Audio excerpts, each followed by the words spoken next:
Perdebatan antara mahasiswa kura-kura dan mahasiswa kupu-kupu itu masih menjadi perdebatan yang sampai hari ini kita nggak nemu jawabannya siapa yang menang. Mulai dari mahasiswa yang pulang kuliah langsung rapat, entah sampai dia ngerasa kalau misalkan kampus itu menjadi rumah kedua dia, dengan sedangkan di sisi lain ada mahasiswa yang mungkin setiap selesainya jam perkuliahan yang tiba-tiba udah hilang, udah nggak ada, dan kita nggak tahu kabarnya gimana.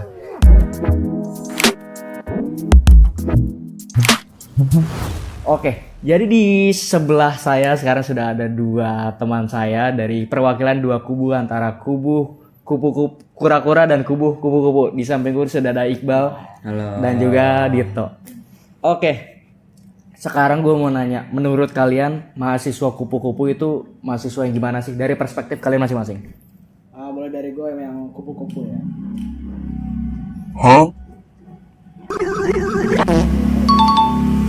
Sebagai masa kupu-kupu, menurut gue kuliah rapat itu buang-buang waktu. Itu perspektif dari gue sendiri ya. Kalau misalnya dari orang lain gue nggak tahu, tapi entah kenapa pas gue ngerasain itu feelnya, aduh gimana ya bahasanya sih, gue nggak tahu. Apa ya, kata lu apa bahasanya? Tapi dari diri lu sendiri, lu mau memandang mahasiswa kupu-kupu itu gimana? Lu memandang diri lu sendiri itu apakah sebagai mahasiswa kupu-kupu, apakah lu mengakui itu? Kalau dari gue sendiri, gue mengakui hal tersebut karena ya gue jujur orangnya waktu semester 1 sampai semester 3 itu rada malas buat bersosialisasi, rada malas buat mendekat sama orang lain. Jadi gue lebih milih buat ya di rumah aja. Karena rumah itu adalah surga bagi gue. Jadi lu certified lu adalah mahasiswa kupu-kupu dan lu mengakui itu? Yes. Oke. Sekarang kita geser ke Dito. Tok, menurut lu mahasiswa kupu-kupu itu kayak gimana? Menurut gue mahasiswa kupu-kupu itu kayak orang yang menyia-nyiakan waktu pada saat masa-masa kuliah, karena kuliah cuma hanya kuliah pulang, tapi tidak memanfaatkan waktu adalah menurut gue sayang saja. Seperti itu. Tapi dari diri lu sendiri, lu memandang mahasiswa yang kura-kura itu sebagai mahasiswa yang gimana? Kalau gue sendiri sebagai mahasiswa kura-kura dan memandang mahasiswa kura-kura itu kayak gimana ya? Lebih kayak memanfaatkan waktu, mengisi waktu luang yang ada, karena kehidupan mereka yang kuliah kura-kura, kuliah rapat itu selalu diisi dan tidak terbuang waktunya oleh sia-sia gitu. Oke, jadi lu mengakui diri lu kalau misalkan lu itu adalah mahasiswa yang kura-kura. Ya, betul. Oke. Jadi dari masing-masing kubu sudah saling mengakui kalau misalkan mereka adalah perwakilan dari mahasiswa kupu-kupu dan mahasiswa kura-kura. Oke, dari kedua kubu itu pasti ada stigma negatif atau kontroversi sendiri. Misalkan dari kubu kupu-kupu itu katanya bisa menyia-nyiakan waktu kuliahnya. Dia kurang relasi. Ntar pas udah lulus dia nggak tahu mau ngapain karena dia nggak punya banyak pengalaman. Menurut lu gimana? Kalau dari gue sendiri, sebenarnya relasi itu bisa dibangun bukan cuma dari teman terdekat aja, bukan dari teman kuliah doang. Bisa dari teman jauh lo atau teman online lo. Gue juga banyak teman kok. Gue punya teman online di Discord yang kita sering ngobrol lah, sering berbincang ini itu, bahkan sering ngobrol soal bisnis segala macam. Ngobrol soal bisnis segala macam. Ya pokoknya ilmunya pasti dapet lah. Menurut lu? Oh, udah? Belum? Oke, lanjut. Maksudnya nggak semena-mena kalau misalnya mahasiswa kupu-kupu itu bukan berarti nggak punya ilmu, nggak punya pengetahuan, nggak punya wawasan gitu. Nggak kayak gitu. Ada sanggahan dari lu sebagai mahasiswa kura-kura? Menurut gue memang benar, cuma kalau semisal relasi itu nggak cuma dari kuliah doang, tapi kita sebagai yang kura-kura itu mendapatkan relasi yang lebih dari itu. Kan bisa lebih dari misal lintas fakultas, lintas univ, bahkan lintas jurusan, dan kita bisa lebih kenal dari itu ya, nggak cuma di dalam satu lingkaran itu aja. Jadi kayak lebih dari itu menurut gua sebagai mahasiswa kura-kura ya.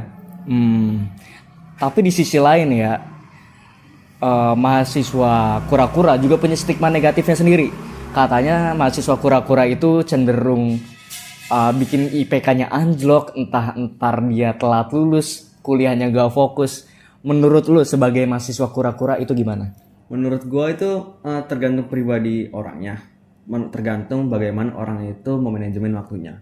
Bakal misal orang manajemen waktunya itu bagus, ya itu nggak bakal jadi masalah, entah IPK atau masalah kurang lulus waktunya itu telat. Itu menurut gua ya menurut kepribadian masing-masing.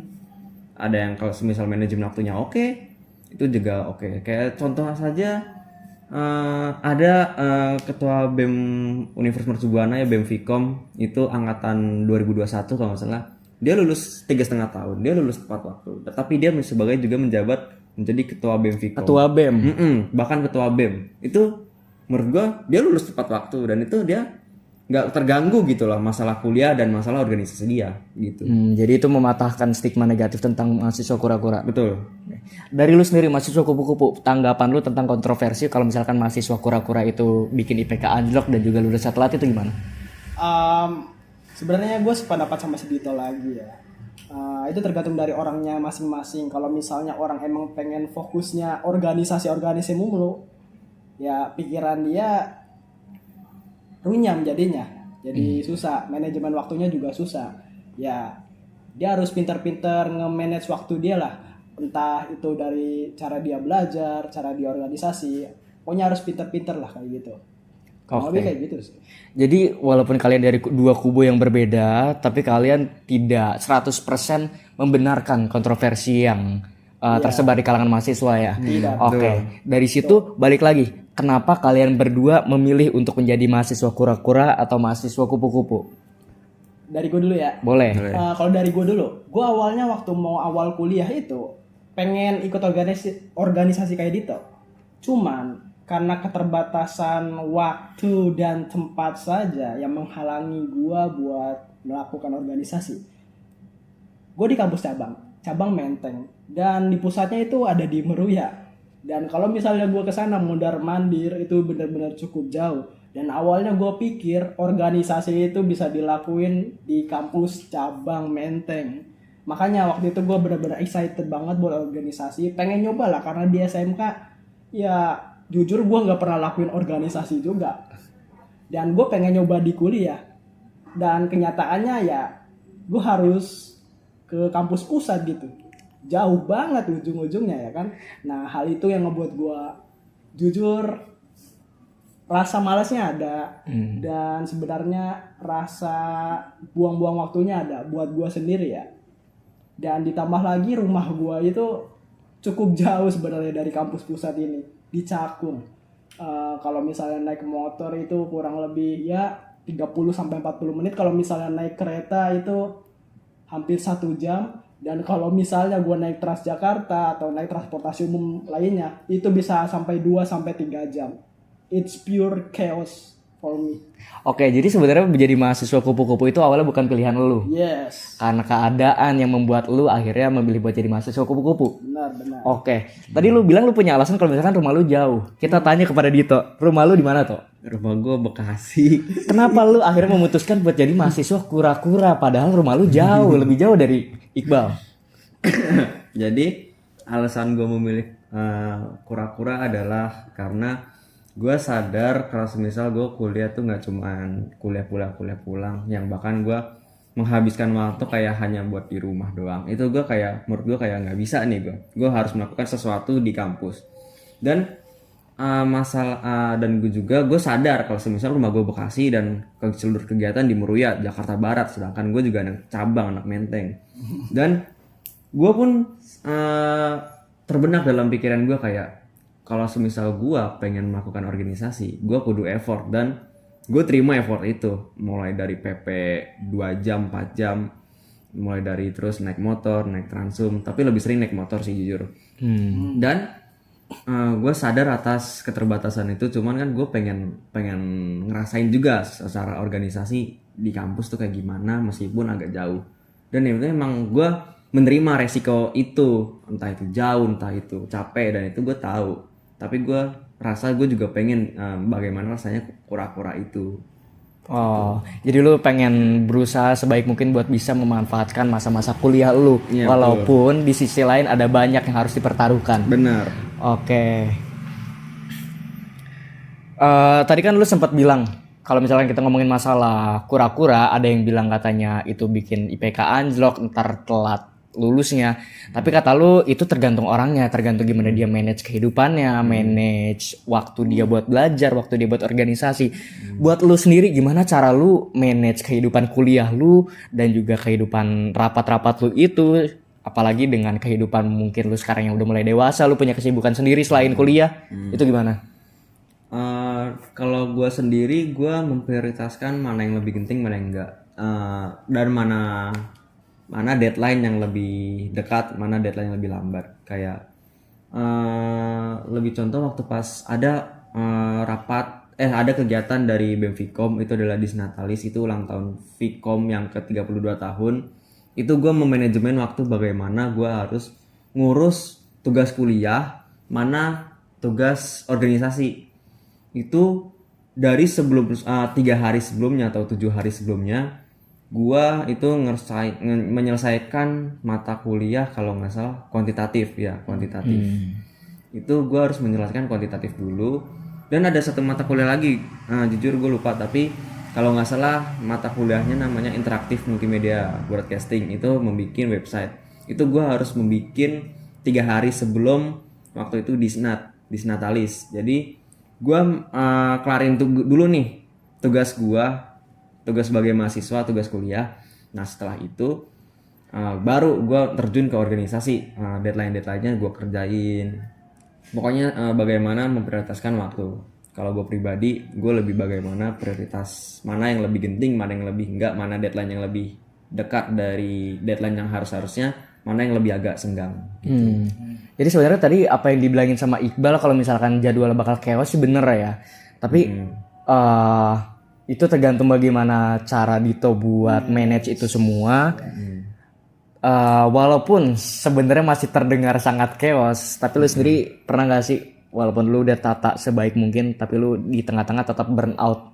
Ada, kalau nggak salah tuh pada saat ada namanya proker BEM Vkom itu, BEM Peduli Literasi itu ke Panti dan studi banding ke Telkom Bandung. Itu menurut gue burnout banget. Itu gue bener kata Iqbal lagi, di situ gue sebagai mahasiswa kura-kura gue bener-bener capek. Gue kayak apa nih, gue mending kuliah aja lah, gue mending kuliah pulang aja lah. Bener kata orang-orang tuh kayak gue pokoknya capek banget lah itu pada organisasi. Gue pokoknya waktu itu ngelepas bener-bener 1 hari di mana gue nggak buka grup sama sekali. Gue mending kupu-kupu aja pada saat itu. Kayak udah, kuliah datang pulang, kuliah datang pulang gitu. Ada benarnya juga kadang. Tapi dari ya hiruk pikuk susahnya menjadi mahasiswa kura-kura, lu akhirnya ngerasa dapat benefit apa akhirnya yang lu dapat dari effort yang udah lu kasih ke sana? Dari effort yang gue kasih, jelas yang pertama itu gue lebih dekat lah, lebih banyak hubungan, lebih banyak ngobrol juga, dan lebih dekat lagi, lebih kenal lagi sama anak-anak Meruya sana, yang nggak cuman anak-anak Menteng doang. Itu gue bisa ngobrol lebih banyak, lebih curhat-curhat banyak, dan makan-makan bareng. Lalu dapat pengalaman baru juga. Itu di saat waktu itu gue jadi MC Master of Ceremony pada saat Vkom Ready for Industry. Itu pada tanggal 30 Maret kalau nggak salah. Iya. Itu gue mendapatkan benefit baru sebagai gue yang kadang gak dipercayai, orang yang kadang plenger, itu jadi MC, itu suatu hal yang wow menurut gue. Jadi bisa buka opportunity baru tuh. Iya, bahkan betul. sebelumnya lu nggak pernah nyangka kalau lu bisa di situ. Bener, dan gue pun kaget, gue disepercayai itu kah sebagai MC yang membawa 300-400 orang dalam satu ruangan. Disitulah pokoknya titik gue merasa oke lah ini gue sebagai kura-kura. Jadi di sisi lain, selain orang-orang bilang buat relasi dan pengalaman segala macam, tapi di sisi lain juga ngebuka opportunity lain yang mungkin sebelumnya lu nggak pernah expect kalau lu bisa punya kapasitas di situ kan. Oke. Sekarang kita geser ke kupu-kupu. Iqbal ini tipikal mahasiswa yang tiap kelar jam kuliah dia udah tiba-tiba ngilang gak tau kemana, tapi kita semua tahu satu jawabannya kalau misalkan dia pasti udah pulang. lu itu sepulang kuliah, lu di rumah ngapain sih? Jujur, gue waktu pulang di rumah ya kurang lebih kalau nggak tidur, paling gue main game. Ya intinya ngisi waktu kekosongan gue lah. Cuman di sela-sela waktu itu kadang kalau misalnya gue kebetulan punya temen juga, punya teman yang hobinya sama, punya teman konten kreator juga. Dan kadang kalau misalnya mereka lagi butuh editan sesuatu, editan video, mereka kadang selalu ngekontak gue. Jadi ya kadang kalau misalnya ada lah gitu dapat budget gitu kan. Lu jadi freelance Dapat juga. freelance juga, kurang lebih kayak gitu. Dan juga gue juga bisa belajar dari teman gue. Kebetulan teman gue ini bisa ngoding, jago ngoding. Dan ini jurusannya informatika kurang lebih. Dan dia kadang suka sharing gue tentang cara bikin web, cara bikin aplikasi segala macam gini gitu. Pokoknya dia jelasin. Meskipun gue rada kurang mudeng karena bukan bidang gue sendiri ya. Cuman ya buat pengalaman gue aja begitu. Nah, kurang lebih sebenarnya kayak gitu sih. Dan juga waktu gue main game itu ngerasa kalau misalnya diri gue itu bebas banget. Ya, membuat gue bahagia. Kurang lebih kayak gitu aja sih. Jadi di sisi lain walaupun lu langsung pulang tuh bukan berarti lu kosong di rumah kan? Enggak. Ada kegiatan yang lu lakukan, entah explore skill lu juga, Bisa. improve, Bisa. nyari-nyari hal baru. Oh ya, gue kadang juga bikin konten dan kadang kalau misalnya gue lagi pengen live stream, gue live stream. Oke, jadi lu nggak kosong ya, maksudnya tetap ada kegiatan gitu. Kan kalau misalkan orang ke mahasiswa yang kura-kura itu stigmanya bakal bikin IPK anjlok atau lulusnya telat nih. Di sisi lain, lu sebagai mahasiswa kupu-kupu, apakah ketika lu kupu-kupu itu lu pulang fokus buat kuliah kah atau lu ngejar kursus, ngejar cum laude? Kalau dari gue sendiri ya, sebenarnya kalau buat belajar ya tetap fokus belajar. Cuman gue nggak ngehindarin istilahnya rutinitas gue yang kayak gitu lah istilahnya. Ya fokus ya tetap fokus aja sebenarnya. Jadi sebenarnya secara manage perkuliahan sebenarnya nggak ada bedanya. Cuma mungkin beda di kesibukan di luar kuliah aja. Iya. Sebenarnya taraf belajarnya tetap sama aja. Sama aja Nggak ada bedanya.